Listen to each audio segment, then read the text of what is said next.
Ela dominava o palco como se fosse feita de luz, mas foi na solidão de uma banheira, em silêncio, que a última nota de sua vida ecoou.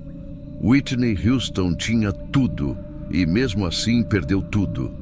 A autópsia revela um retrato sombrio da queda de uma das maiores vozes da história. Whitney Elizabeth Houston nasceu em Newark, Nova Jersey, em 9 de agosto de 1963. Criada em uma família profundamente ligada à música gospel, ela começou a cantar ainda criança, sob influência direta da mãe, Cissy Houston, uma vocalista renomada. Com apenas 11 anos, sua voz já emocionava os cultos da Igreja Batista que frequentava com a família. Aos 15, gravava backing vocals para artistas como Chaka Khan. E aos 17, estampava capas de revistas como modelo, algo raro na época para uma jovem negra.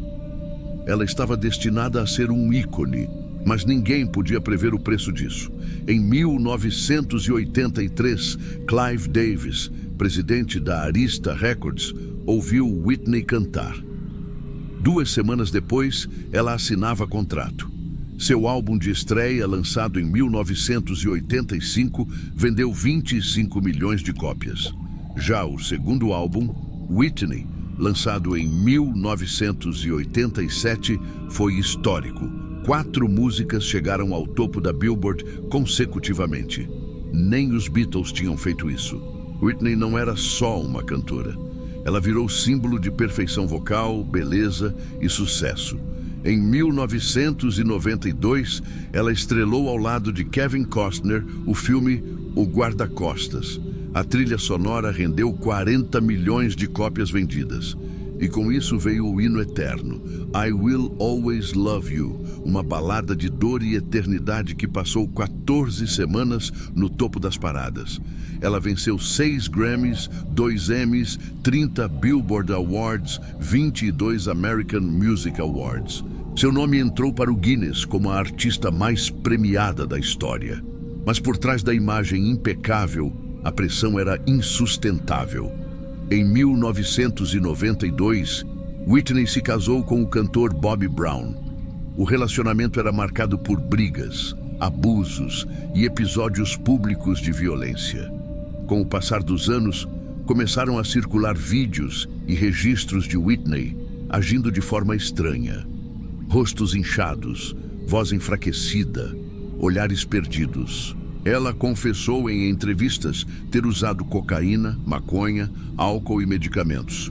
Mas o que poucos sabiam é que seu septo nasal já estava perfurado, efeito colateral do uso crônico da droga. Ela perdeu peso de forma drástica. Sua voz começou a falhar. A imprensa a chamava de sombra de si mesma. Além das drogas, Whitney era uma fumante compulsiva. Relatos médicos indicam que ela sofria de enfisema pulmonar. Mesmo com esse quadro, ela continuava subindo ao palco. Em uma de suas últimas turnês, no palco de Brisbane, na Austrália, ela não conseguia manter a afinação. O público saiu no meio do show, mas Whitney se recusava a parar. Dizia que estava se preparando para um novo álbum. Queria provar que ainda era capaz. Em fevereiro de 2012, Whitney estava hospedada no Beverly Hilton Hotel, em Los Angeles. Participaria da tradicional festa pré-Grammy organizada por Clive Davis. 5 dias antes da morte, ela foi vista em um clube noturno com comportamento errático. 3 dias antes, cantou brevemente durante uma apresentação de Kelly Price. A voz já não era a mesma, mas a plateia, emocionada, aplaudiu de pé. Por fora, um retorno. Por dentro, um colapso. Em 11 de fevereiro de 2012, por volta das 15h30, Whitney Houston foi encontrada submersa na banheira do quarto 434, de bruços, sem sinais de luta ou intervenção de terceiros. No quarto, frascos de benzodiazepínicos, relaxantes musculares e antihistamínicos, um espelho com vestígios de cocaína, cinzeiros repletos, com cheiro forte de cigarro impregnado no ambiente, água da banheira ainda morna. A filha de Whitney, Bobbi Kristina, estava hospedada no mesmo hotel. E foi ela quem recebeu a notícia. O choque foi imediato e devastador. A equipe de legistas iniciou a autópsia no mesmo dia. E o que encontraram foi um corpo marcado pela resistência e pela decadência ao mesmo tempo.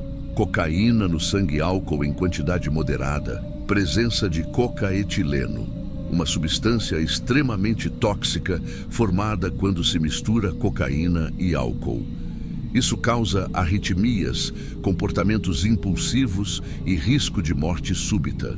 Além disso, septo nasal destruído, fígado com acúmulo de gordura, artéria coronária com 60% de obstrução por placas de gordura. Apesar de tudo, suas cordas vocais estavam intactas, como se o dom que a tornou imortal tivesse resistido até o fim. O laudo oficial foi divulgado no mês seguinte. Causa da morte: afogamento acidental, provocado por efeitos combinados de cocaína, doenças cardíacas e sedativos. Segundo os legistas, Whitney Houston perdeu a consciência dentro da banheira, provavelmente devido à combinação da droga com o álcool e os medicamentos. O coração já enfraquecido pela aterosclerose, com artérias obstruídas em 60%, não resistiu à carga tóxica. E mesmo sem marcas externas de violência, o corpo mostrava sinais de colapso interno. O fígado com esteatose hepática, gordura em excesso. Os pulmões afetados. O sistema nervoso central comprometido pela mistura de substâncias. Mas o dado mais simbólico talvez tenha sido outro. Mesmo após décadas de abuso, as cordas vocais estavam preservadas, como se o que a tornava única tivesse resistido ao que o corpo já não podia suportar. As imagens internas do quarto onde Whitney foi encontrada não foram divulgadas oficialmente. Mas os relatos dos investigadores descrevem um ambiente bagunçado, solitário, opaco, roupas espalhadas, cosméticos, garrafas, frascos de medicamentos prescritos em nomes diferentes, cinzeiros cheios ao lado da banheira e o espelho, marcado por linhas brancas, recém-inspiradas, a banheira ainda com água e a temperatura do corpo indicando que a morte ocorreu cerca de 30 minutos antes do achado. Ela estava sozinha. A notícia da morte de Whitney Houston explodiu no mundo todo. No mesmo hotel, no mesmo andar, Clive Davis organizava sua tradicional festa pré-Grammy. Ele decidiu manter o evento afirmando que Whitney teria querido que a música continuasse. Enquanto alguns brindavam no salão principal, o corpo de Whitney ainda estava no quarto, sob investigação. Uma imagem cruel da indústria que consome seus astros até o fim. Fãs se reuniram na porta do hotel com flores, velas e cartazes. E os canais de TV reprisavam I Will Always Love You em loop, como se o mundo inteiro quisesse se despedir cantando. O que poucos perceberam na época foi a repetição trágica do ciclo.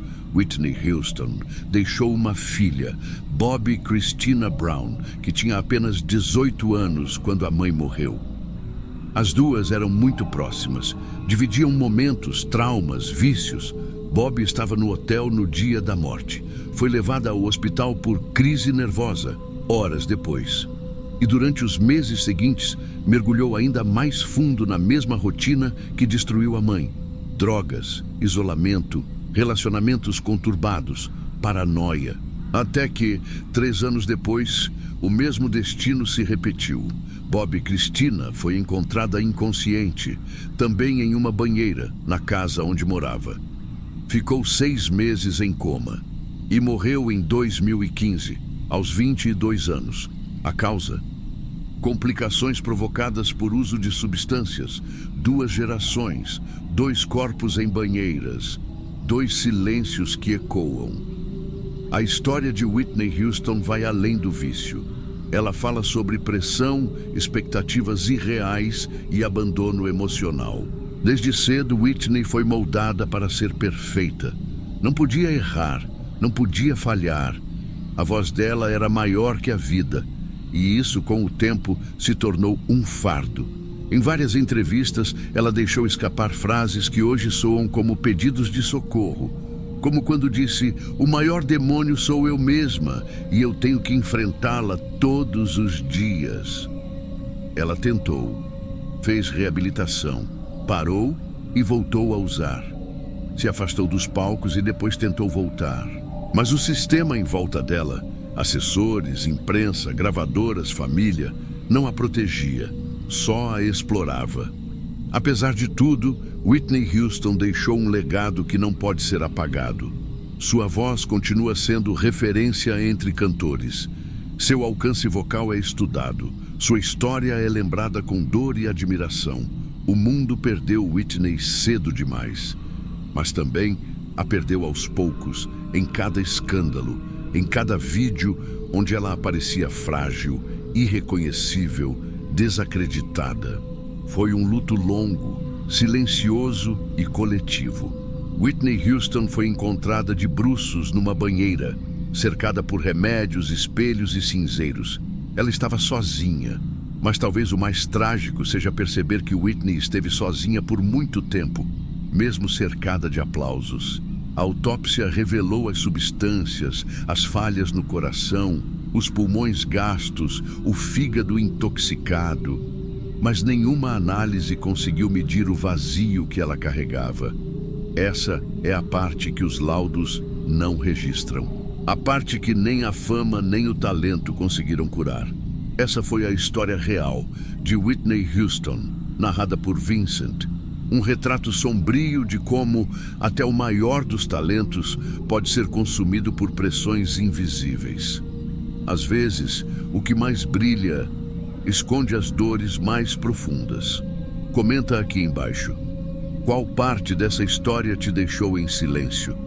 Vamos bater a meta de 1000 likes para continuarmos revelando os bastidores sombrios por trás dos grandes nomes da fama.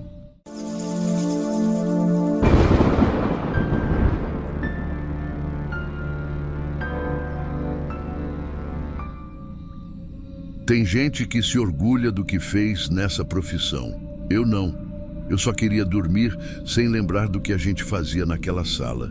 Eu fui tanatopraxista por mais de 17 anos. Trabalhei em funerária grande, com tudo certinho. Documentação, crachá, jaleco branco com o nome bordado. Na ficha parecia tudo bonito. Mas o que me tirou o sono, o que me fez sair da área, não foi o que estava na ficha. Foram os 3 anos por fora. Começou por causa de grana. Minha mulher tinha perdido o emprego, a escola das crianças estava apertando e eu andava aceitando qualquer coisa para completar. Um dia, um ex-colega de funerária me chamou. Disse que estava montando um serviço particular, que era tudo autorizado pela família, tudo dentro do respeito, mas que era fora do radar, sem papelada. E eu fui. Era um galpão que por fora parecia lavanderia abandonada. Fica ali num bairro misturado, subúrbio mesmo, onde loja fecha cedo e ninguém se mete na vida de ninguém. Por dentro, mesa de inox, freezer vertical, uma pia funda e caixas de sabão em pó empilhadas. Só que dentro das caixas não tinha sabão. Tinha tubo de formol, mangueira, seringa, cânula, bisturi, tudo jogado. O combinado era simples. O corpo chegava, a gente dava um jeito e mandava de volta, sem perguntar, sem registrar. Aqui não se pergunta coisa demais. Essa frase eu ouvi no meu primeiro dia e segui ouvindo. Toda vez que eu parava, olhava demais ou tentava entender melhor o que tinha acontecido com o falecido, vinha alguém com essa frase. Os corpos vinham de tudo quanto é canto. Tinha gente que tinha morrido em casa, mas não queriam chamar IML. Tinha outros que vinham com documento do interior de outro estado, mas com data esquisita, com assinatura borrada. Uma vez veio um com papel timbrado de hospital que nem existia mais. Eu fui olhar e o hospital tinha fechado fazia uns 5 anos. Mas a grana entrava. Às vezes, o que eu ganhava em 2 semanas no galpão era mais do que no mês inteiro na funerária oficial. Então eu ficava, mesmo quando o cheiro estava errado, mesmo quando o corpo chegava com um sinal que não batia com a história. mesmo quando eu tinha que limpar mais do que devia. Teve um rapaz, 30 e poucos anos. Disseram que foi queda no banheiro. Só que o rosto estava afundado de um jeito que não era de azulejo. Era outra coisa. E mesmo assim mandaram. Maquia para caixão aberto. Outro veio com o braço costurado com linha comum, daquelas de costura de roupa. Parecia que alguém tinha aberto antes e fechado nas pressas. Mas eu fazia, até o dia do formol vencido. Tava acabando o estoque. Um dos rapazes que cuidava da parte logística apareceu com uns frascos grandes, sem rótulo.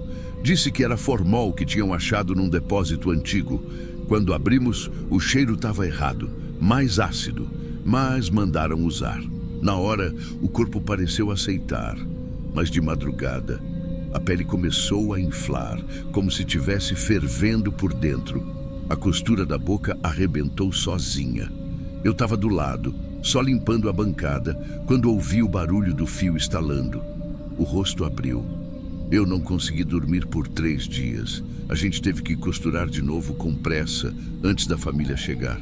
Depois disso, eu pensei em parar. Juro que pensei. Mas ainda veio o caso da menina, adolescente, grávida.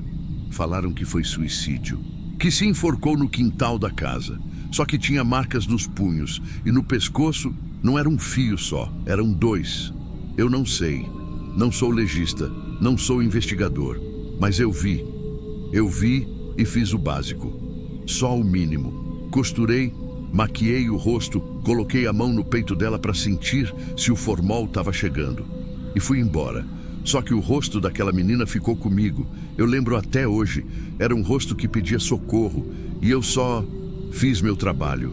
Depois dela, eu comecei a sonhar com os corpos. Acordava de madrugada suando, sentindo o cheiro de químico, de freezer velho. Minha mulher dizia que eu falava dormindo, que eu chorava no sono, que eu dizia nomes de gente que eu nunca contei para ela. Eu comecei a evitar o turno da madrugada. Mas no galpão não tinha isso. Era quando dava. Tinha corpo que chegava às 2 da manhã. E era para fazer rápido, porque o velório era às 8. Um dia foi o último. Me chamaram com urgência. Era um corpo vindo do norte. O transporte tinha atrasado. O caixão já estava na funerária, mas o corpo ainda não tinha sido preparado. Pediram para dar um jeito rápido. Só isso. Nem meu nome assinei. Peguei a chave do galpão e fui sozinho. Quando cheguei, o cheiro já estava me esperando antes de abrir a porta. Aquelas ondas de podre, de corpo que não devia mais estar ali. Mas até isso eu já tinha sentido antes. Não era o cheiro que me fez parar. Foi o silêncio. Não tinha ninguém no bairro. Nenhum carro passando. Nenhuma janela aberta. Só aquele galpão esperando. Eu destranquei, entrei, acendi a luz e o corpo já estava ali, em cima da mesa, enrolado num lençol branco, manchado. Eu fechei a porta, calcei as luvas e puxei o lençol. A primeira coisa que vi foi o corte aberto no peito. Não era corte de necropsia, era largo, feito de qualquer jeito, costurado com linha grossa, dessas de saco de ração. Nem disfarçaram, e quando olhei direito, não tinha coração. O rosto também estava coberto. Puxei com cuidado. Faltavam os 2 olhos. Não era deformação por tempo. Era cavidade limpa, vazia, como se tivessem tirado com pressa. O documento deixaram dobrado dentro de um saco plástico, colado com fita no canto da mesa. Eu li devagar, tentando não vomitar. Parada cardiorrespiratória. A ficha dizia isso. Só isso. Nome, idade, data de nascimento e aquela causa genérica. Mas eu olhava para o corpo e via outra coisa. Via alguém que foi mexido, manipulado, cortado e depois enviado para mim como se fosse qualquer um. Eu encostei na parede, senti minha perna tremer. Fiquei ali, sem saber o que fazer. Eu já tinha visto muita coisa, mas aquilo ali, aquilo não era mais só jeitinho. Não era mais serviço por fora. Aquilo era crime.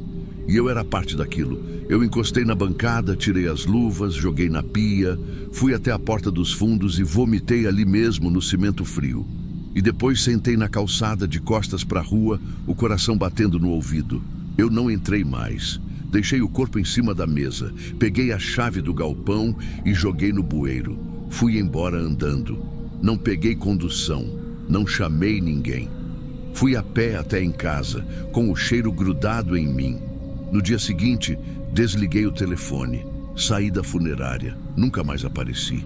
Nunca mais pus a mão num corpo, nem em cemitério eu entro, nem em missa de sétimo dia, nem para parente. Hoje eu dirijo por aplicativo. Rodo cidade o dia inteiro para não ter tempo de pensar. Mas de vez em quando paro num sinal, quando vejo algum lugar parecido com aquele galpão, me dá um negócio, um enjoo, uma coisa que sobe da barriga e aperta a garganta. Esses dias, uma passageira entrou no carro com uma caixinha de madeira no colo. Me disse que era cinza do pai. Eu quase pedi para ela descer, mas fiquei calado. Só dirigi. E na hora que deixei ela no velório, eu fiquei parado ali, com o carro ligado, olhando para a fachada do lugar. E me veio uma pergunta que nunca saiu da minha cabeça. Quantos ali foram maquiados do jeito errado? Quantos chegaram faltando coisa? Quantos foram enterrados com a causa de morte errada? E ninguém nunca vai saber. Eu sei o que eu fiz. Sei do que participei. E sei que hoje, se baterem na minha porta, não é porque querem carona de aplicativo. É porque algum rastro ficou. Porque alguém achou aquela ficha. Ou reconheceu o nome. Ou notou a ausência dos olhos. O galpão sumiu. O colega que me chamou nunca mais falou comigo, nem no WhatsApp, nem pessoalmente. Parece que evaporou. Mas eu ainda estou aqui, todo dia, com a mesma cara de homem comum, dirigindo, sorrindo para quem entra no carro, ouvindo música baixa. Mas por dentro é silêncio. Um silêncio igual ao daquele galpão. E às vezes, quando tudo está muito quieto, eu juro que ouço costura estalando. Nunca mais pus a mão num corpo, só na minha própria consciência. E ela fede igual àquele lugar.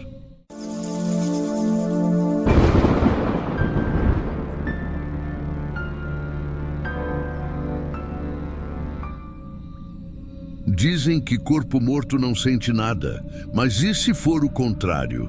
Fiquei 20 anos nessa sala. Comecei novo, quando ainda achava que dava para separar o serviço da cabeça. Roupa branca, braço firme, foco no procedimento. Era só isso. Primeira semana, vomitei 3 vezes. Na segunda, já tomava café com o cheiro do formol no nariz. Depois vira normal. Ou devia virar, né? A maioria vira. Digo, a maioria aprende a ignorar. Eu achei que tinha aprendido também. Mas aí começaram os corpos que pesavam diferente. Não tô falando de peso físico, balança. Tô falando de outro tipo. Você pega o corpo, parece que ele empurra de volta. Como se não quisesse estar ali. Te juro. Claro que ninguém fala sobre isso aqui. Aqui é pega, limpa, drena, injeta, fecha e despacha. No máximo alguém comenta um caso mais feio, mas o que pesa de verdade, isso a gente engole seco, engole calado. A primeira vez que falei com o psicólogo do hospital foi porque me obrigaram. Perfil de desgaste emocional grave, foi o que escreveram no meu papel. Eu ri, nem sabia que existia isso aqui. Psicólogo para quem mexe com morto? Entrei na sala e falei que não tinha nada para dizer. Aí ele perguntou se algum corpo tinha me afetado. Fiquei quieto um tempo, mas aí eu disse, alguns não querem que a gente encoste. Ele não riu, só anotou. Na semana seguinte falei do menino de camisa vermelha, todo aberto, atropelado. Não era diferente dos outros, mas eu senti que ele tremia, mesmo morto. Na outra, falei da mulher com a tatuagem no pescoço. Não tinha nada errado no corpo, mas o cheiro dela me deixava com náusea, como se o luto tivesse grudado nela, entende? Ele perguntava se eu dormia bem. Não dormia. Falava dos sonhos? Não falava. Aqui dentro do necrotério, comecei a deixar os corpos esperando mais. O pessoal percebeu, me olharam estranho, mas ninguém disse nada. Até que chegou ele. O corpo que... esse eu não consegui. Comecei 4 vezes. 4. No fim da terceira tentativa, minha mão tremia. No fim da quarta, eu não lembrava mais onde tinha parado. O corpo me olhava, mesmo de olhos fechados. A maca ficou ali, parada, como se esperasse eu desistir. Naquela altura, já era a 5ª vez que eu subia o corpo na mesa. E não passava da limpeza inicial. Eu esquecia as etapas. Esquecia o nome do morto. Esquecia onde eu estava. Parece loucura, eu sei. Mas tinha algo naquela pele. Algo que me reconhecia. Fui para mais uma sessão. Não falei de novo sobre ele, falei de outro. Inventei um corpo qualquer.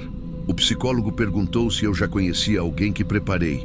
Eu disse que não. Mentira. Alguns eu conhecia de vista. Vizinhos, ex-colegas de escola. Mas esse era diferente. Na 6ª tentativa, eu não aguentei. Fiquei sozinho na sala, botei a lâmina na bancada, tirei as luvas, olhei para o rosto dele. Não tinha marca, nada que chamasse atenção. Mas o peito dele, o peito parecia ainda quente. Foi aí que me veio. Ele não morreu por minha causa, não diretamente, mas eu estraguei a vida dele. Faz tempo, muito tempo. Eu trabalhava numa outra coisa antes de entrar na tanatopraxia. Um rolo com papelada, um erro intencional, um processo que ele perdeu a casa, sumiu, nunca mais ouvi falar, até agora. E o nome não estava na etiqueta, estava trocado. Só fui ver o certo no sistema dias depois, mas eu já sabia, antes mesmo de ver. Eu voltei na sala do psicólogo, sentei. Fiquei calado uns 10 minutos. Ele esperou, e eu só disse, era ele, eu sei que era. E o pior é que ele ainda parecia saber quem eu sou. O psicólogo não escreveu nada dessa vez, nem perguntou mais nada. A sessão acabou antes da hora. Na semana seguinte pedi transferência. Hoje fico numa parte mais administrativa. Não toco em mais ninguém. Mas às vezes, quando passo perto da câmara fria, parece que ouço a porta abrindo sozinha. E juro que por um segundo vejo ele saindo. Sem me culpar, mas também sem me perdoar.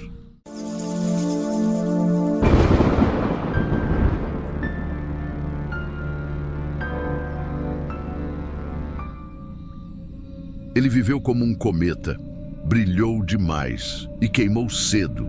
Cazuza não era seu nome, mas era.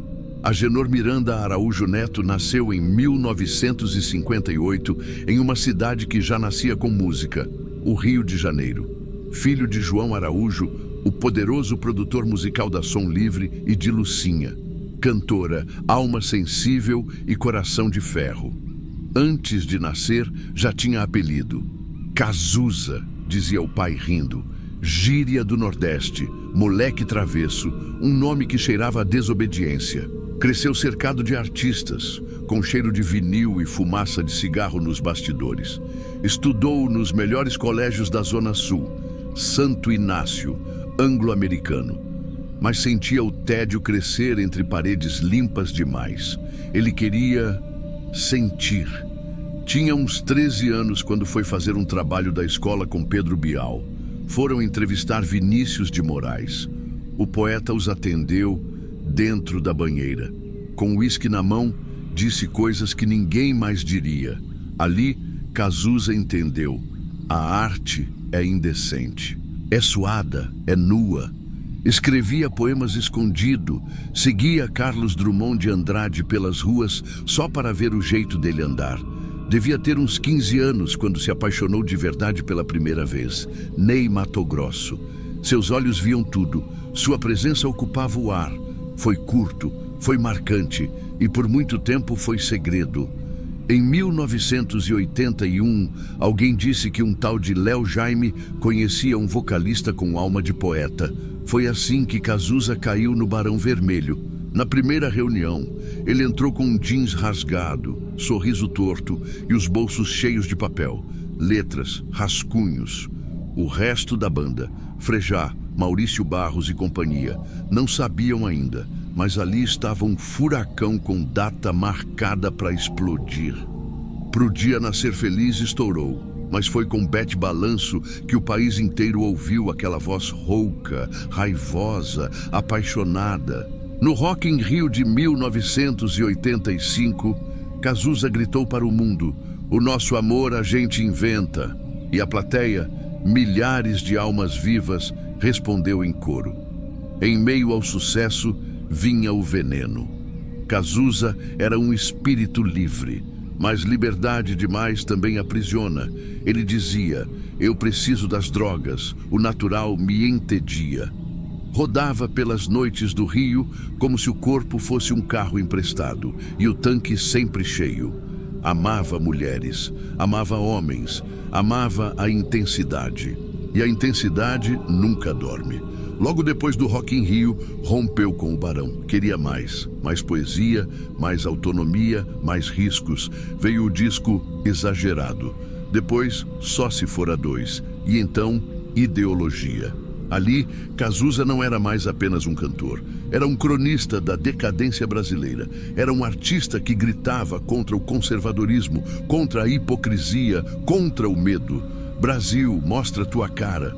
Era 1988. O país saía da ditadura, mas ainda carregava cicatrizes.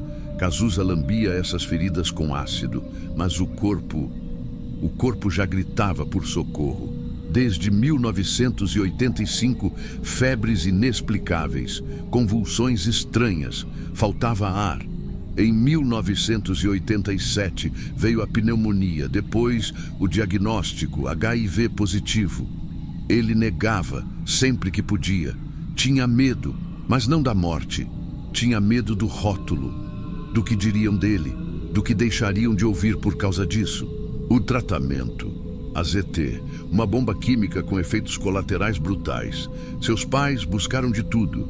Teve soro de cavalo no Einstein, terapias experimentais, velas acesas em terreiros de candomblé. Mas a doença avançava como um inimigo sem rosto. Abril de 1989, revista Veja, capa: Cazuza, uma vítima da AIDS, agoniza em praça pública. A reportagem era cruel. Dizia que ele estava morrendo e que talvez sua obra não sobrevivesse ao tempo. Ele não é gênio. É apenas barulho. Cazuza leu. Chorou. Teve queda de pressão. Precisou ser internado. João Araújo, seu pai, ficou à beira da violência. Esperou um dos jornalistas na porta de casa. Disse que se tivesse uma arma, bom, não teve, mas poderia ter tido. Gravou o disco duplo Burguesia, deitado, com febre. Cada arranjo, cada respiração era uma batalha contra o tempo. Recebia amigos em casa, Rita Lee, Frejá, Ney. Falavam de música como se isso ainda fosse capaz de segurar o mundo em pé.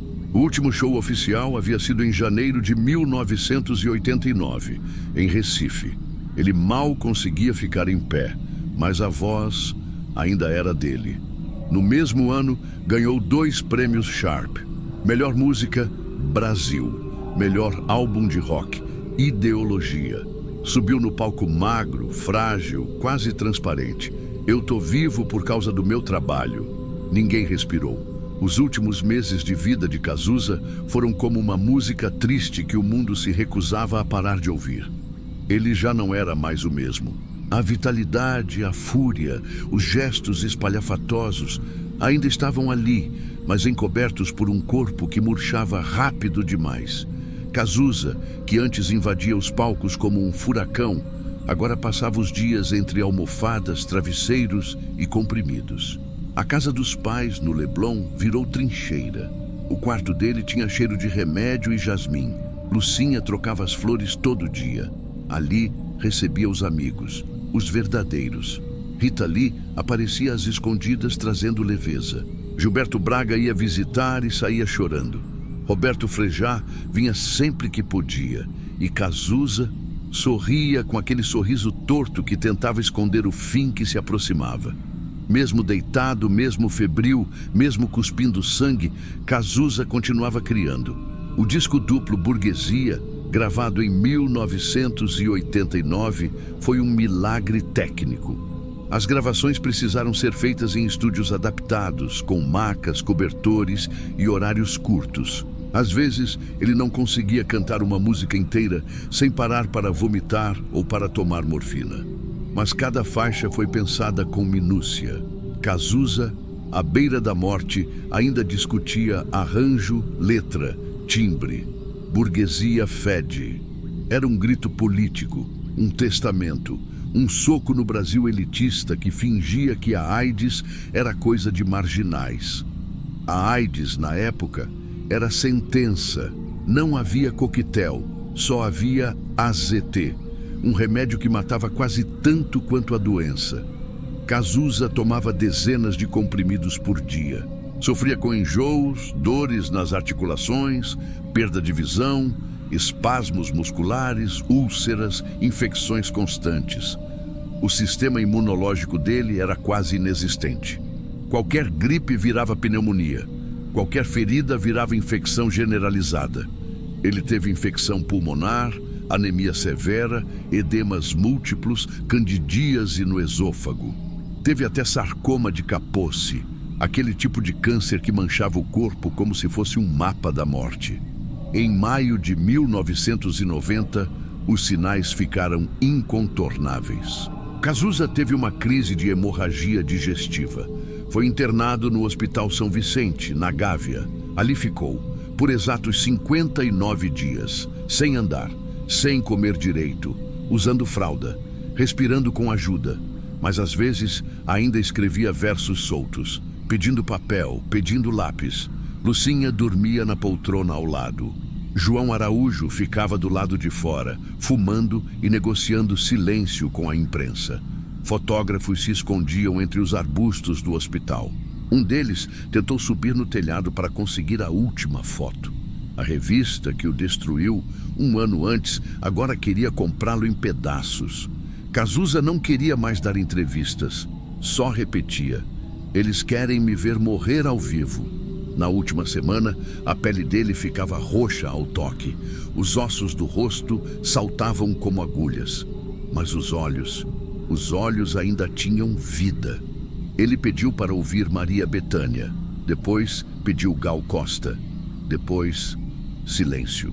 Numa madrugada fria de julho, Lucinha encostou a mão no peito do filho e soube. Não houve grito. Não houve alarde, apenas um suspiro leve demais para ser chamado de vida. Era 7 de julho de 1990. Cazuza tinha 32 anos. O Brasil acordou com a notícia. Alguns choraram, outros julgaram, a maioria se calou. A AIDS ainda era tabu. Cazuza ainda era polêmico demais para ser santificado. No cemitério São João Batista estavam os amigos verdadeiros, os artistas, os órfãos da rebeldia. A mãe usava branco. Frejá chorava como se perdesse um irmão. E João, o pai, tentava manter a postura, mas tremia por dentro. O caixão foi lacrado rapidamente. Havia medo do preconceito, dos boatos, das fotos clandestinas. Lucinha teve que gritar com os curiosos que tentavam se aproximar: "Respeitem meu filho!" Mas a morte de Cazuza não encerrou sua presença. Dias depois, Lucinha fundou a Sociedade Viva Cazuza, voltada para o cuidado de crianças soropositivas. Era a forma dela de não deixar o filho morrer por completo. A casa virou abrigo. Os lucros dos discos começaram a ser revertidos. Cazuza, que não gostava de regras, virou símbolo de acolhimento. E então, o tempo não passou. O tempo não para. A música, aquela que parecia premonitória, virou hino. Nos anos seguintes, novas gerações conheceram Cazuza por meio de regravações, documentários, peças de teatro, cinebiografias. Codinome Beija-Flor, Exagerado, Brasil, Ideologia, Blues da Piedade, nunca mais deixaram de tocar. O Brasil finalmente entendeu o que ele queria dizer. Anos depois da sua morte, o país começou a falar mais abertamente sobre HIV. As campanhas mudaram de tom. A arte dele foi resgatada nas escolas. Seu nome foi estudado em vestibulares. Aquele que foi chamado de barulhento virou clássico. Aquele que foi julgado por viver demais virou símbolo de resistência. O legado de Cazuza não é só musical, é social, é afetivo, é político. Ele foi o primeiro artista brasileiro de grande projeção a escancarar, com o próprio corpo, as consequências da AIDS. Não por vontade, mas por coragem. Pagou um preço alto, mas salvou vidas com isso. As frases eternas: a burguesia fede, o nosso amor a gente inventa. Brasil, mostra a tua cara. Eu vi a cara da morte e ela estava viva. Eu tô vivo por causa do meu trabalho.